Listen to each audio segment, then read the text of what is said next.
All right, welcome to Modern Mondays here at Guardian Games in Portland, Oregon. This is Travis Cooper coming from Portland Paper, and I'm hanging out with. Tim Chan. And yeah, we're in the booth here for round number 1 of 4 of a Modern Paper tournament. It looks like we're going to have Mikey O'Connor on Jeskai Breach playing Sean Nelson on Mono Green Tron. Seems like that's about the only Tron that's happening nowadays. Yeah, it's just too efficient. It has answer across the board. Doesn't have to worry about land hate as much as anymore. It just has overall more resilience. Yeah, and you get to play Dismember, and that deals with almost any threat in Modern, except for something like a Primeval Titan. But yeah, most of the premier threats are gonna end up dying to a Dismember. Mm-hmm. I'm curious what the counterspell package is. I haven't seen Jeskai Breach in a while. It popped up maybe 6 months ago or so at a few events, and then it's kind of gone under the radar. But there's a lot of remands in the deck, which I'm assuming if you're playing a combo deck where you're going to through the breach into an Emrakul and you're playing blue, you got a 3 to 4 remands, and it's the same thing with Cryptics that Yep. you would probably be maybe slightly favored in this matchup. I believe so. It's assuming Mikey can find his answers, and I can imagine his card draw or filtering, card filtering also is pretty good. Probably Serum Visions, maybe some combination of ops.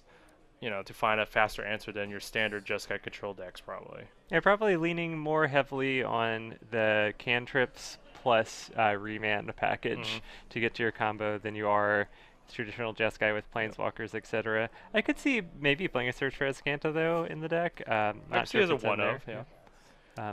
But I imagine the matchup's going to come down to can Tron resolve a Karn and start Stone Raining, because Mikey's going to have to get up to 5 to cast that through the reach. Because unlike the Is It version, I don't believe Mikey's probably playing Blood Moon as much, probably either. I could imagine. Yeah, I'm unsure. I don't know what the sideboard looks like, but it seems unlikely. Yeah.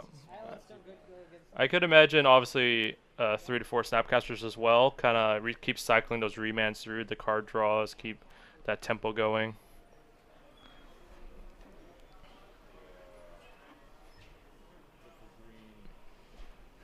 All right, we have a star cracked for some green, getting a second Tron land in the tower here for Sean.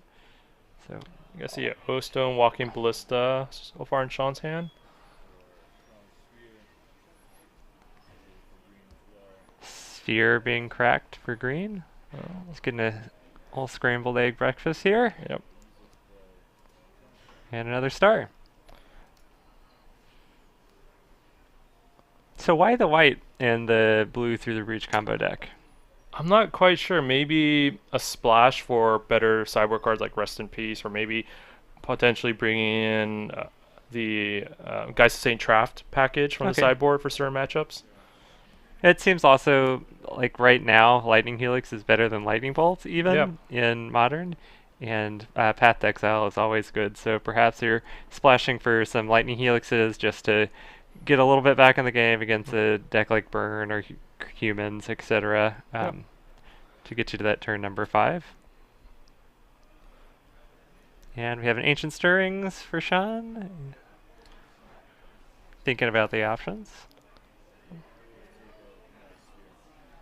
A lot of these cantrippy eggs going on. So Yeah, I think wow. 2 spheres in Sean's. Well, I know he's got another power plant in hand, which obviously he wants, he's missing a mine. Yep.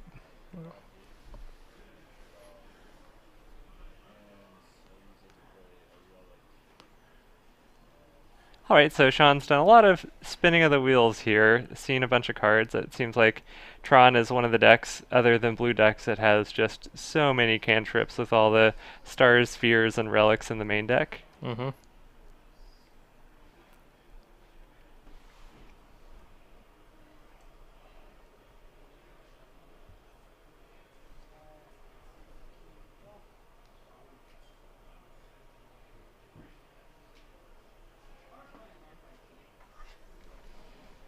Well, looks like we have a comment in the chat about someone here for basic land critiques, and unfortunately, we're unable to deliver right now. Yeah.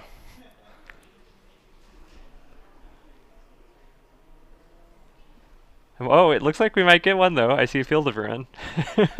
Yeah, I'm thinking Mikey may crack it now. I might do it. I guess it depends. Does Mikey have? Probably upkeep or draw Yeah. step. Either one's safe, but But yeah, definitely get in the mine. yeah, mine. Buy yourself at least a turn there, and oh, okay. Ooh. Is that Zendikar? No, that's the new unset. Oh. We're at the. Oh, I'm looking at the forest. Sorry. Oh, okay. Um. Okay, you take the forest. I'll take the island. I'm not too interested. I believe that's part of. Yeah, because it's the Hedron, so I'm not a big fan of that forest. Um. You know, when you're playing Tron, there is something to be said about the tilt factor of your basic lands. I guess so. We go for the mind games here. I'm personally a fan of more Urza Saga forest, acid-looking type of forest. Okay, also on theme with artifacts. Or maybe some sort of Mirrodin, you know? That'd be a little more colorless themed forest going on. And a Ballista on 2 for Sean. Well, it looks like someone from chat is not a fan of either basic.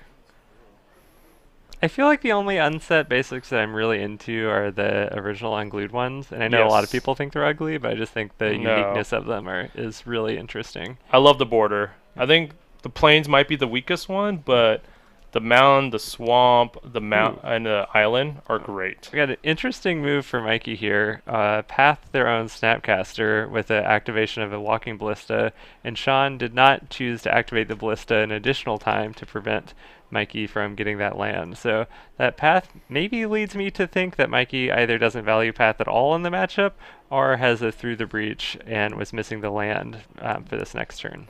Yeah, if I was Sean, I probably would have killed the snap instead of letting the path resolve. Because if well, you know what? Sean might not know. It's true. He could think he's on Jeskai control. It is one of those situations where if my opponent values that card and that land so much, and I have the ability to like interact with it, I might go with the benefit of the doubt and say, yeah, you know what? This Walking Ballista isn't how I win the game. So. Well, especially with missing the Tron lands, you're not going to get that many Walking Ballista activations. I would just let that Walking Ballista go.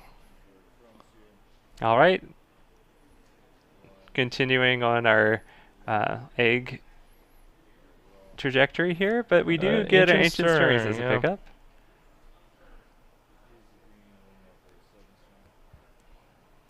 Spell Snare. I really like Spell Snare in Modern, and it's hard to make that relevant in the Tron matchup, and that's about, I think, literally the only spell except for Ballista on 2 that you get with the Spell Snare, so that's got to feel pretty good. Yep. Usually it's a card that I would sideboard out. Ooh. Oh, well that is another reason to be playing white. Man, the way that Mikey's playing, it still says Jeskai control. Oh yeah, this is telegraphing like, you know, hard control here. It's been a while since I've cast a Sphinx's Revelation. That card feels really good sometimes. Yeah. When you're casting it for 1, it doesn't feel bad, but when you're casting it for 3 or 4, it feels great.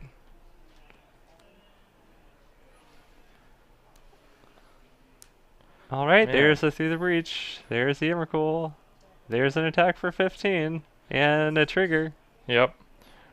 So my one complaint though with Mikey is he's mixing his basics. He's got some unstable, and then looks like the Balfour Zendikar full arts. Yeah. He started making me feel a little tilted about mixing these basics. Okay. I mean, there is something to be said with consistency, even if it's just an aesthetic consistency. But yeah, you got some borders, you got some lack of borders there.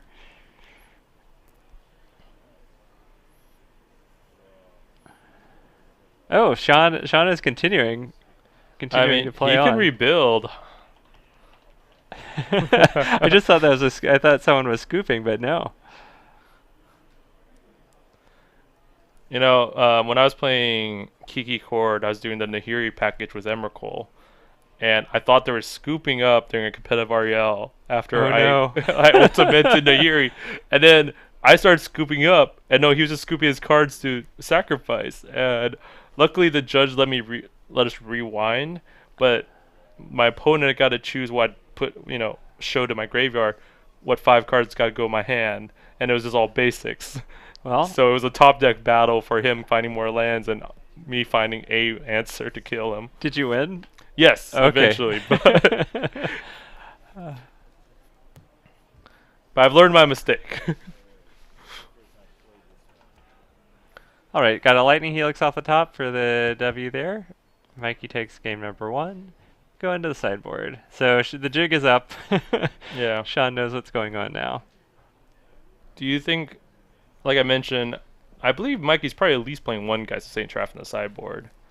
I think if you're playing white, yeah, you definitely have that. That is one of the reasons why you'd play it, is to have access to that really quick post-board clock. Hmm. Especially, I guess, in his matchups like against actual Jeskai control or any other blue control decks, his deck probably doesn't fare as well unless you bring in something like Geist that's actually a faster clock, right?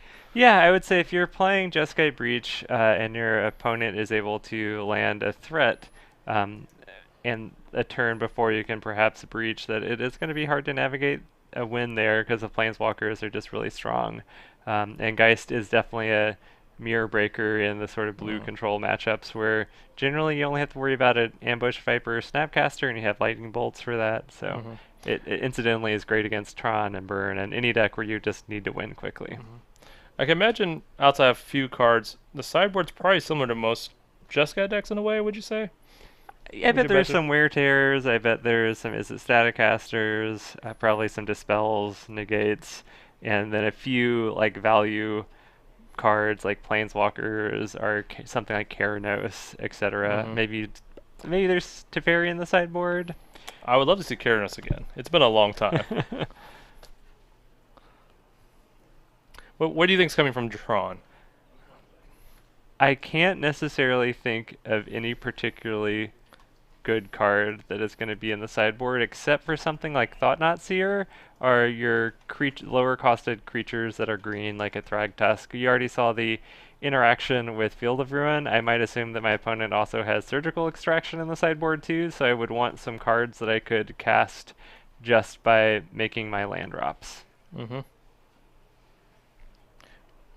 about something like Warping Whale? It is going to counter it in sorcery. Yeah. It could hit a few targets. Yeah, I don't think it's necessarily good enough to bring in, really. I feel like that's more of a what colorless Eldrazi or Eldrazi Tron will bring in against sweeper type effects like Terminus, but I don't know exactly what it would counter in this situation.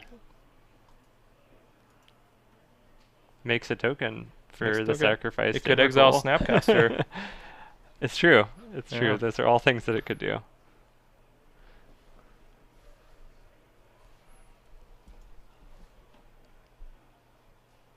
It does feel like Jeskai Breach as opposed to Jeskai Control has a more favorable Tron matchup because you're still playing the Field of Ruins that normal Jeskai Control does, but you actually have a, like, on 5, you have a win condition that, like, wins instead of Teferi will eventually win you the game, but it's much slower, and you allow your opponent, especially when you're playing against a deck that has cast triggers, to rebuild.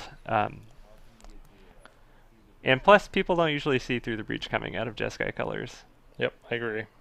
I think at the end of there, you could hear Sean say like he was not expecting that at all in this matchup to see that through the breach.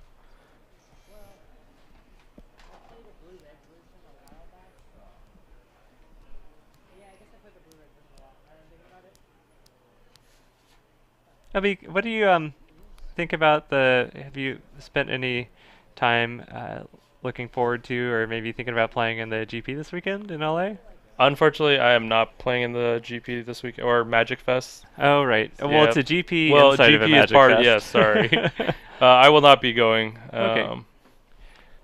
Unfortunately, well, it's not unfortunately. I'm going to Hawaii instead in a couple of months. So it's kind of priorities of, well, I would love to go, but spending money elsewhere. So yeah, I've done a lot of traveling recently, and I have some other life things. I've got finals coming up. I'm in school right now, and I'm not going to be able to make it to the GP, but am excited that they're actually doing coverage, and I'm curious to see what Channel Fireball's in-house coverage team is going to look like, and if that's going to be a positive change as opposed to Wizards' coverage team. I have a feeling it is going to be.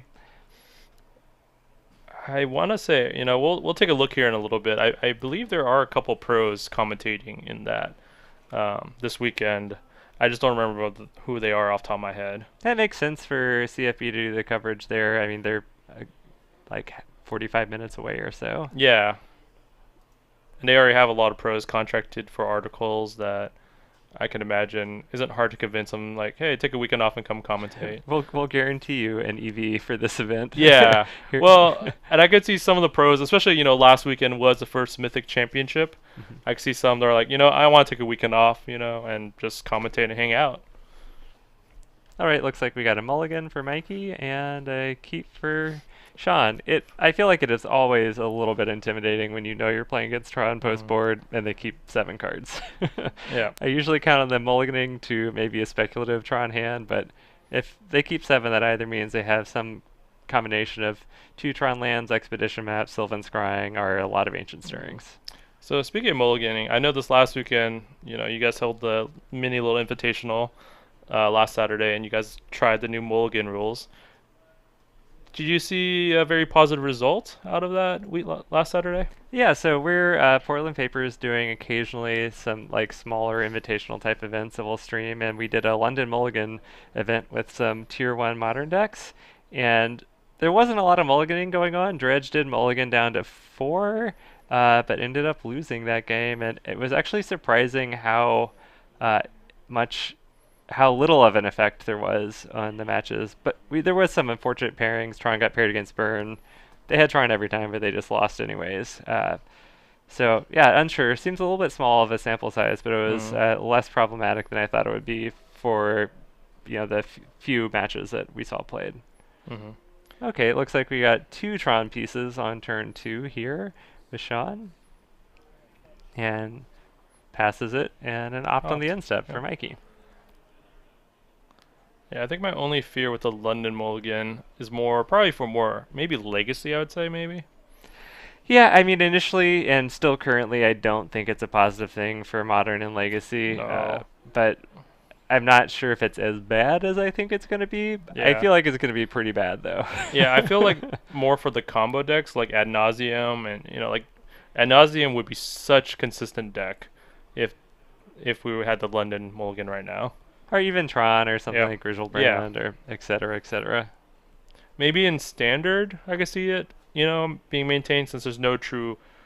I mean, there's the Nexus of Fate combo-ish kind of type decks, but there's no true combo deck. It does feel like Wizards wants people playing a Standard to be able to play games and have fun. Yeah. But I don't know if you could have different mulligan rules for different formats. It seems tricky. Yeah. For this match, we have Sean not having the Tron land and instead deploying basic forest and passing back to Mikey. Maybe he's afraid of the reman. I could imagine. Perhaps. Maybe it's just a Thought-Knot Seer hand. That's true.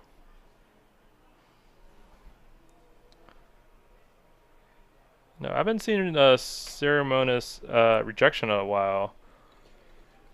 Why do you think that card's kind of disappeared? Perhaps with KCI getting banned out of the format, an initial reaction by players was to have sideboard slots for other decks, because before you had KCI, Hardened Scales, Spell Snares left in and tags to Sylvan Scrying, etc. But, I feel like I'd always, if I'm Tron, I'm never going to assume it's not in the deck. It's still one of a lot of times, but there's a lot of, when you're playing blue, red, and white, there's tons of flex slots in the sideboard. Usually 2 or 3 of those slots are 1-mana counters that fluctuate between Dispel, Ceremonious Rejection, Spell Snare sometimes, Spell Pierce. And we're at Cryptic Mana right now. Can't tell what's in Mikey's hand. Ooh, okay. Nahiri. Do you think that's a main deck or sideboard? I feel like it's probably a one-of in the main deck, as just a different way filter. of generating Yeah. value, filter, finding your combo pieces, and then being a combo enabler in hmm itself. I'm wondering also if it's also a good way to get rid of Emrakul if you don't have Through the Breach in your hand as well. That was quite the flex there of Mikey Yeah. plussing Nahiri and not discarding and drawing a Yeah. card. Yeah, Nahiri saw a lot of play when she first released. Like a lot of Jeskai players, at the time were kind of messing around with, doing the Nahiri package instead of Through the Breach package with Emrakul. Yeah, I played it. The first GP that was a modern GP that was the thing. It was actually LA almost 2 years ago, and that was the deck of the event. Okay, we get a Thought Knot Seer, Ooh, and it was a there's little bit punished Emrakul. for tapping out for that Nahiri. We got Emrakul, Logic Knot, Snapcaster, and Cryptic. Did you think he didn't want to discard the Emrakul in case Sean brought in surgical extractions? Hmm. Because he could have. Maybe also you can draw Through the Breach still. That's in the deck. I Yeah. feel like you kind of want to keep Emrakul in your hand until you're going to be able to ultimate Nahiri the following turn.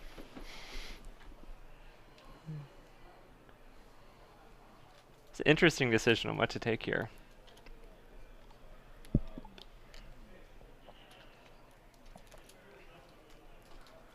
Because if Sean does take the Emrakul, then Mikey's pretty much forced to go with a burn package, right? Assuming he does have it. I feel like the deck is probably playing 3, maybe even 4 Evercools. Oh, okay.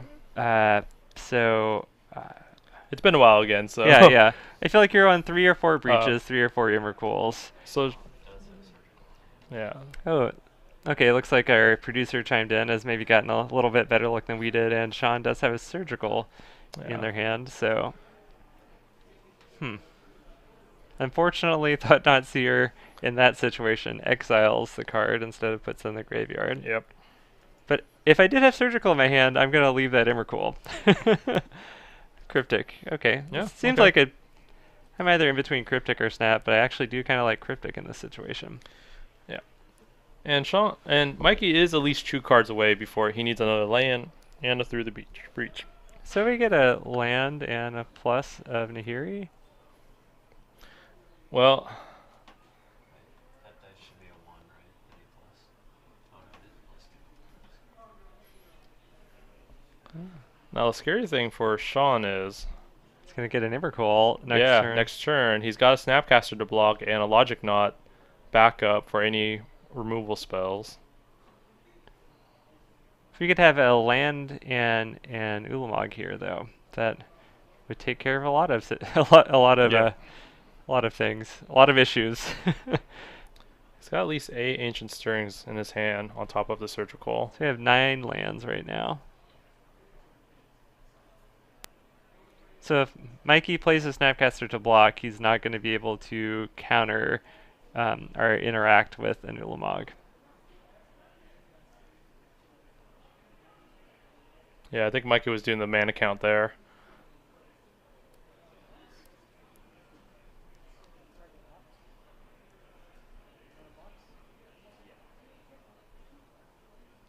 This could still counter it with a Logic Knot, but the damage will be done. It's less good than keeping Cryptic up, but this is probably the right line. Kind of force Sean to make the play with a counter spell up. Well, the Cryptics was taken by the Oh, right, Thought, right, so he's correct, only got yep. Mikey's only got the Logic, Logic Knot Knot? and Emrakul. So I guess a Ballista could be a pretty good draw right now, because then you can conceivably... At least keep Nahiri down for at least Yeah. another turn. But he's got the Yeah, Logic Knot Logic, yeah. backup, so You kind of have to have 2 things. yeah. 2 Ballistas almost. I don't know exactly what looks like a win for Sean here. Maybe another Tron land and then Ulamog I in think hand. that's Karn. But again, he's got the Logic Knot, so we're both like fishing Yeah. for ways not to well, lose. I guess you have a Thought Knot and a Walking Ballista. You can Okay. cast both. Because you got to force him to use the Logic Knot, and then you can bring in the Ballista. So he's got 8 mana. Yeah, so you could do Walking Ballista for 2, hit Nahiri for 1, and then hopefully hit Nahiri with Thought Knot next turn. Yeah, a combination of 2 threats that can also deal with either the hand or the Planeswalker.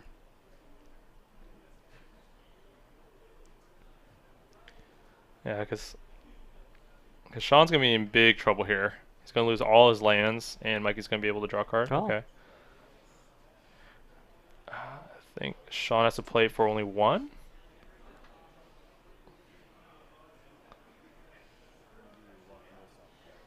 Because then he's got 7 mana, and that's exactly enough for Logic Knot. Oh, played it for 1. Yep. Yeah, well, heads up. That was good.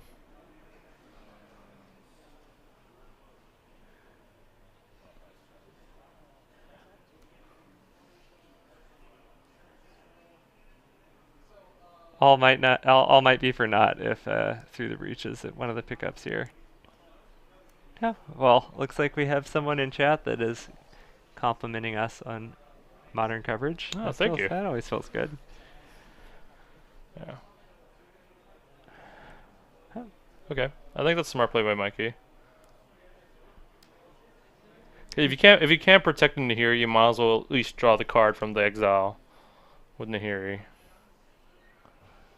So it looks like Sean drew one of the Tron lands. I couldn't tell which one it was. I thought he was a gunner, but was able to just have enough mana to pay for that Logic Knot. All right, another tower. So we've got a lot of land to work with here. Ooh, Ulamog would hurt right now. Ooh, okay. Just a worm coil.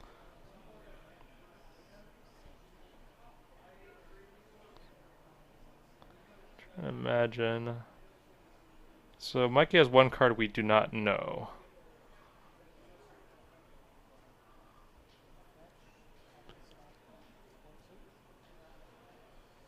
Fetch probably adding to that count for a Logic Knot.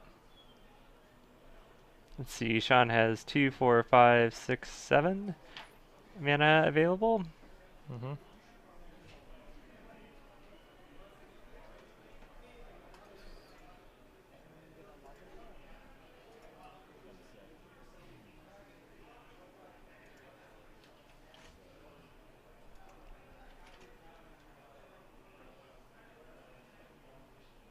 I'm really curious of the unknown card Mikey has. Ooh. I think I would have taken the Snapcaster. Oh, Mikey's got a Disdainful Stroke.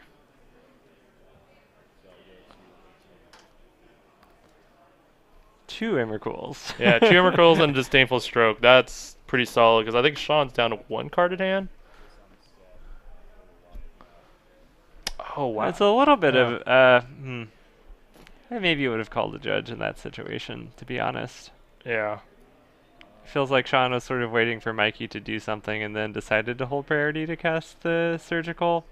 So we're at regular REL. I'm not sure how Judge would have resolved that. I know how I would have, being a judge. But basically, if you're casting a spell and asking your opponent if it's okay, you're passing priority. So I'm surprised Mikey let that resolve. Or do you think Mikey's forcing... I'm not sure what Mikey's thought process on that. both of these players are playing to some interesting outs that I'm not necessarily seeing on the face of it.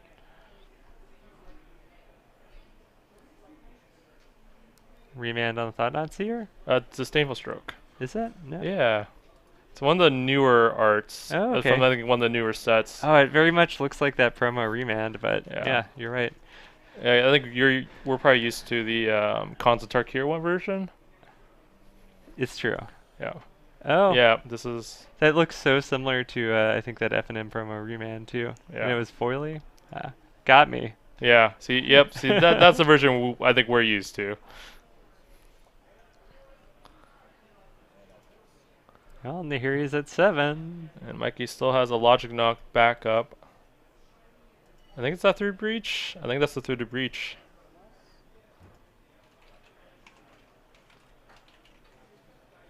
He's gonna discard one of the Emrakuls finally. Oh, that feels so bad. Surgical happened right now.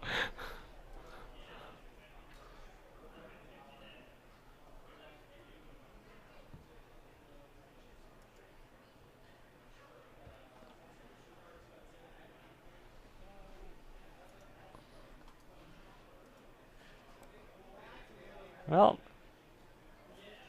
how many lands do we have here? 1, 2, 3, 4, 5, 6, 7, 8. Unfortunately for Sean, through the breach is the instant. Well, you can at least make a token, Sean. Yeah, make the token.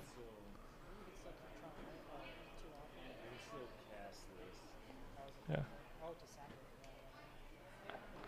Yeah. So I believe Sean's gonna make a token, and he's able to Maintain Tron. Yes.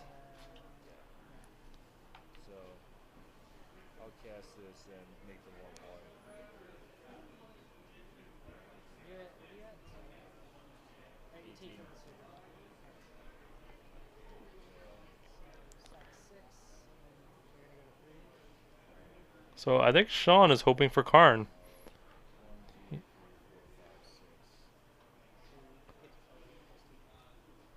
Yeah. Okay, yeah, chat. Sean was thinking Warping Well could counter the Through the Breach because it was cast at sorcery speed in the previous game, but unfortunately Warping Well only counters a sorcery, not an instant. Through the Breach is in fact an instant. But Sean was able to make a 1/1 Eldrazi Scion creature to maintain Tron for some top decks here. Yeah, I'm not sure what Sean's drawing, or maybe he's hoping Mikey forgets to find Emrakul with Nahiri.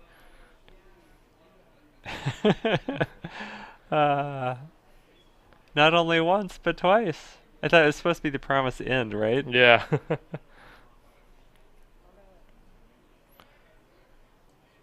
No, Promised End is the Shadows of Innistrad. We're at the Aeon's Torn here. Yeah. I was just I was trying to make it. It took me a second. I was like, wait a moment. Okay.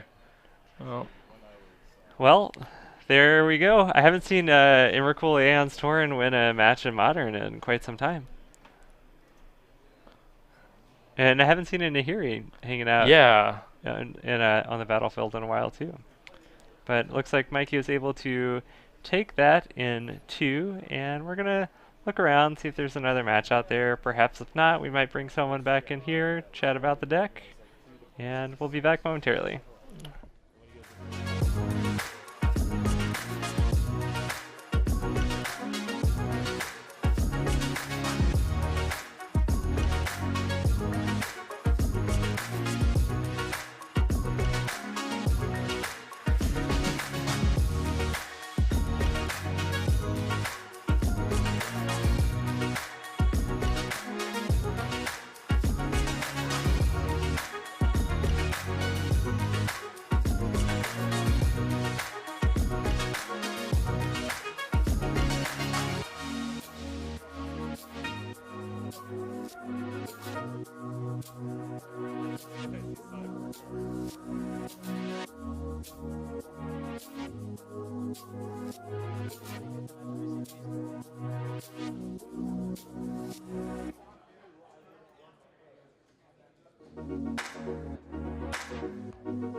Hey everyone, this is Tim Chan. I've got Michael O'Connor here that just played with the Jeskai through the breach deck. How are you doing today? I'm good. How are you? Not too bad, not too bad. So, I know in the past you've played the Is It version, and Yeah. I guess my first question is why Jeskai? There's a lot of burn that comes to this tournament, and having access to the Helix and white sideboard cards is nice. Mm-hmm. I also don't think Blood Moon is particularly good right now. Okay. So How many? I've noticed, game 2 you played in here. Is that main board or sideboard? main board is just a one of. Okay. Okay. And I guess for the white, what does white bring to the sideboard? So currently I've got 2 Rest in Peace for any graveyard stuff.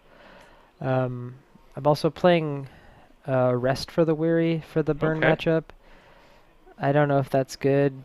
I couldn't find timely reinforcements, That's fair. but it seems sweet. Gain 8. I don't know. Yeah, no, I think that's pretty good. That negates at least 2 to 3 cards. Yeah. I've also got a Wear Tear for, the new Affinity deck and other enchantments and artifacts that are problematic.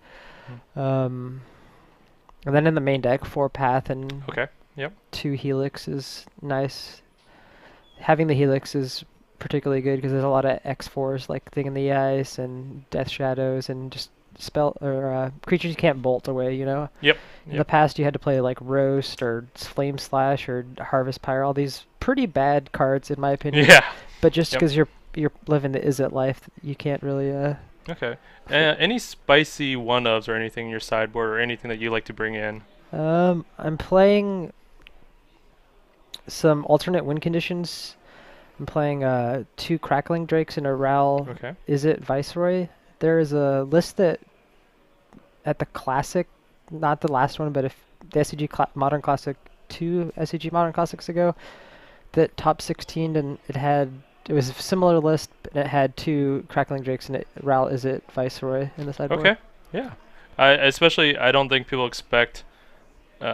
Most of the time they probably don't keep removal for against you, Yeah. so Crackling Drakes are probably going to survive against most decks. And if they bring in any graveyard hate, your Crackling Drake's just going to be great. Yeah, definitely. I think it's kind of like a gotcha, like Yeah. transformative sideboard. No Geist of Satan Draft? No, I don't Okay. really like Geist. Hard to keep I don't know. I always think it just gets brick-walled by a Snapcaster or some kind That's of fair. Yeah. 2X. Yeah. No, that's fair. That's fair. Position fresh off a win from Yeah. the cash tournament. Oh, yeah. Yeah, that's true. you won this last Saturday at the Invitational, or the little Portland Paper Invitational. Yeah. How did you like the London Mulligan? Well, I didn't mulligan Oh, throughout the okay. tournament, so it worked Yeah, out pretty that well helps for a me. lot.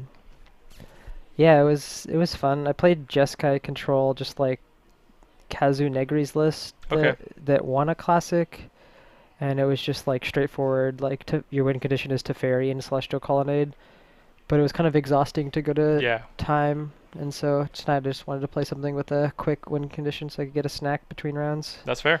Yeah. Well, I don't think we have too much time left, so we'll let you have a break before the next round. So, good luck and thank you. have a good night. Yeah, good luck. Thanks.